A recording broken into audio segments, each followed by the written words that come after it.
आज पूरे 7 साल के बाद काव्या अपने गांव लौटी थी, मगर सब कुछ पहले जैसा ही लगता था।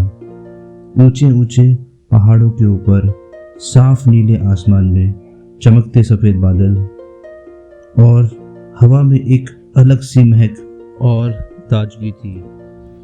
दीदी क्या सेक्सी व्यू है यार, कसम से यहाँ आके मज़ा आ जाता है, स्मृति बोली। काव्या के साथ उसकी 6 साल छोटी बहन स्मृति भी थी, जो कि अभी अभी 12वीं की परीक्षा देकर फ्री हुई थी। और उसी की जिद पर काव्या के पिताजी, जो कि रेलवे में जेई थे, उन्होंने दोनों बेटियों को उनके दादा दादी के पास गांव भेजा था। अरे हाँ यार, अनडाउटेडली ये जगह जन्नत जैसी है, मगर ऊपर चढ़ना आसान नहीं है, हांफते हुए काव्या बोली। दीदी आप ना एक्सरसाइज किया करो, स्मृति मजाकिया अंदाज में बोली। ये वही रास्ते थे जहाँ कभी वो और सूरज बचपन में एक दूसरे के साथ हाथ में हाथ डालकर घूमा करते थे। कभी बाजार की तरफ भागते, कभी नदी की ओर और कभी सीढ़ी नुमा खेतों को एक एक करके पार करते हुए जंगल के पास छोटे झरने पे। दीदी आप कितना धीरे चल रही हो, अभी अगर लेपर्ड आ गया तो आपका क्या होगा? हंसते हुए स्मृति बोली। लेपर्ड का नाम सुनकर मानो काव्या के होश उड़ गए। वो अपनी जगह पर रुक गई और उसका चेहरा एकदम से डर से भर गया। स्मृति ये देखकर घबरा गई और बोली, दीदी sorry, I didn't mean to scare you. Kavya ने जैसे तैसे खुद को संभाला और फिर स्मृति के साथ धीरे धीरे चलते हुए दादा दादी के पास पहुंची। दादा दादी से मिलने के बाद दोनों खाना खाकर कमरे में चली गई। थके होने के कारण स्मृति को झट से नींद आ गई, मगर काव्या, उसका मन तो व्याकुल हो उठा था। ऑफिस के काम का सारा स्ट्रेस तो यहाँ आने से गायब हो चुका था, मगर एक अलग ही तरह की बेचैनी उसे यहाँ घेर रही थी। उसके दिल के कोने में तैनात सूरज की यादें उमड़ने लगी थी। बचपन में हर साल गर्मियों और सर्दियों की छुट्टियां शुरू होते ही सूरज बेसब्री से काव्या का इंतज़ार किया करता था। गांव में ही रहने वाला सूरज ऐसी ही एक छुट्टियों में काव्या का दोस्त बना था। जब शायद दोनों की ही उम्र 7 या 8 साल की रही होगी, काव्या धीरे धीरे यादों के पन्ने पलटने लगी।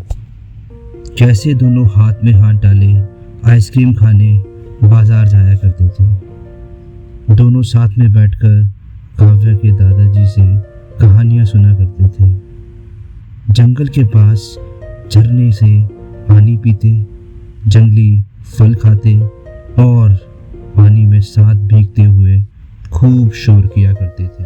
सर्दियों की छुट्टियों में धूप में बैठकर कभी ड्राइंग तो कभी लूडो खेला करते। काव्या को बचपन वाले सूरज से अभी तक बहुत प्यार था। उसी के साथ उसने बचपन के सबसे यादगार और प्यारे लम्हे गुजारे थे। सूरज की यादों के बीच से ही कहीं अचानक से काव्या को गुलदार की झलक दिखी और वो डर गई। जोर जोर से सांस लेती हुई काव्या बिस्तर से उठ गई। उसकी आंखों के आगे गुलदार नाच रहा था। अरे क्या हुआ दीदी? स्मृति काव्या की आवाज सुनकर नींद से जाग उठी। डर लग रहा है, गुलदार गुलदार, काव्या हकलाते हुए बोली। उसका पूरा शरीर कांप रहा था। दीदी यार प्लीज कंट्रोल योरसेल्फ, मुझे माफ करो यार, मैं बेकार ही आपको गांव ले गया स्मृति रोते हुए बोली। स्मृति को रोता हुआ देखकर काव्या ने हिम्मत बांधी और फिर बोली, स्मृति ऐसा मत बोल, और तू रो मत, देख दादाजी सुन लेंगे। प्लीज चुप हो जा, मैं ठीक हूँ पागल। आप पक्का ठीक हो ना? स्मृति ने पूछा। हाँ यार, बस तूने वो रास्ते में लेपर्ड वाली बात की थी ना, तो बस इसीलिए दिमाग में वही घूम रहा था। तो चुप हो जा अब, देख, काव्या बोली और उसने स्मृति को गले से लगा लिया। ठीक है, तो फिर आप रेस्ट करो, कहती हुई स्मृति ने काव्या को बिस्तर पे लिटा दिया।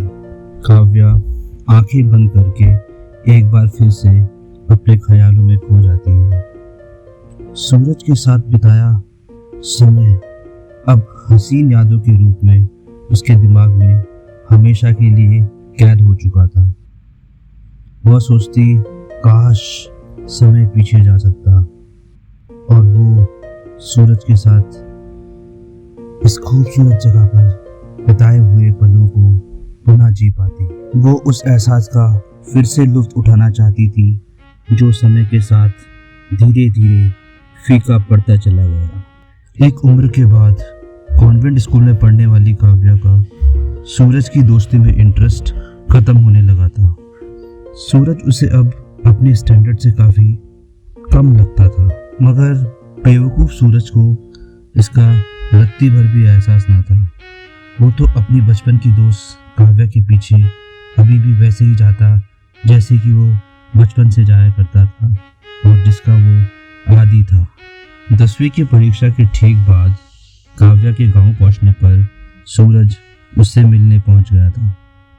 उसके पास एक टोकरी भी थी जिसमें ढेर सारे लाल अनार रखे हुए थे। ये तुम्हारे लिए है कबू, वो अनार काव्या को देते हुए मुस्कुराया था। काव्या शहर से अभी अभी गांव पहुंची थी। अभी वह ढंग से बैठी भी नहीं थी कि सूरज आ धमका। सूरज को ऐसे सामने देखकर ना जाने क्यों काव्या को बहुत तेज गुस्सा आ गया और वो लगभग चीखते हुए बोली, रख दो, खा लेंगे हम। काव्या के मुंह से ऐसा जवाब सुनकर सूरज को बहुत दुख हुआ। वो धीरे से बोला, कबू आज मेरा बर्थडे है, तुम शायद भूल गई। काव्या बचपन में सूरज का कोई भी जन्मदिन नहीं भूला करती थी। हर बर्थडे के दिन वो अपने हाथ से उसके लिए बर्थडे कार्ड बनाया करती थी और फिर सूरज उसे आइसक्रीम खिलाने अपने संग बाजार ले जाता था। दोनों खूब मज़े करते थे, मगर फिर अचानक काव्या के क्लास 8 में आने के बाद सब कुछ बदल गया। काव्या को अब सूरज की दोस्ती में कोई ख़ास इंटरेस्ट नहीं रह गया था। जब वो क्लास 8 में थी तो उसने बस एक चॉकलेट देकर ही सूरज को विश किया था और उसके बाद क्लास 9 में आने के बाद सिर्फ एक फॉर्मल विश। मगर अब की बार तो वो सूरज का जन्मदिन भूल ही चुकी थी। उस दिन, जन्मदिन के दिन, सूरज की आंखों में आंसू थे जिसकी जिम्मेदार सिर्फ काव्या थी। अचानक से काव्या अपने ख्यालों की दुनिया से बाहर निकली। उसने देखा स्मृति सो रही थी। काव्या ने बगल में जग में रखा हुआ पानी पिया और फिर अपने आप से बोली, आज डेट क्या है? 18, सूरज का बर्थडे है। काव्या फटाफट से बिस्तर से उठकर बाहर आ गई। शाम के 5 बज रहे थे और काव्या की दादी रसोई में चाय बना रही थी। बेटा उठ गई, चाय पी ले, दादी काव्या को देखकर बोली। जी दादी, मैं जरा अभी आई, काव्या बोली। कहाँ? दादी ने पूछा। जी आज सूरज का जन्मदिन है तो उसके घर जा रही हूँ, काव्या ने मुस्कुराते हुए जवाब दिया। दादी ये सुनकर हक्की बक्की रह गई। बेटा 7 साल हो, दादी बोल ही रही थी कि काव्या बीच में बोल पड़ी। हाँ मालूम है, 7 साल बाद ही तो गांव आ रही हूँ, मैं जा रही हूँ उसके घर, कहते हुए काव्या दादी की बात को अनसुना करते हुए चल पड़ी। तेज कदमों के साथ चलती हुई काव्या ठीक सूरज के घर के आगे आकर रुकी। वही घर, जहाँ वो बचपन में कई बार आया करती और सूरज की माँ के हाथ का बना हुआ सूजी का हलवा बड़े चाव से खाती। आजा बेटी अंदर, सूरज की माँ ने अंदर से आवाज़ दी। इतने सालों के बाद भी उन्होंने काव्या को एक ही नज़र में पहचान लिया था। काव्या हड़बड़ाती हुई अंदर दाखिल हुई। उसने सूरज के माँ पिताजी के पैर छुए और फिर बिस्तर के बगल में रखी हुई लकड़ी की कुर्सी पे जाकर बैठ गई। बैठ जा बेटा, तेरे लिए सूजी का हलवा लाती हूँ, सूरज की माँ बोली। नहीं आंटी, आप बैठिए, काव्या बोली। देख बेटा, हम गरीब हैं, बस इतना ही कर सकते हैं, सूरज के पिताजी बोले। अरे अंकल जी, आप कैसी बातें कर रहे हैं। अच्छा आंटी, आप ले आओ, मगर प्लीज़ थोड़ा सा। हाँ, अभी लाई, कहते हुए सूरज की माँ किचन की तरफ बढ़ जाती है।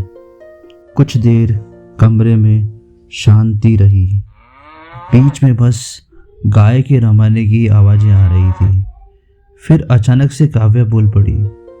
आज सूरज का जन्मदिन है ना अंकल जी। बदले में सूरज के पिता ने बस सर हिला दिया।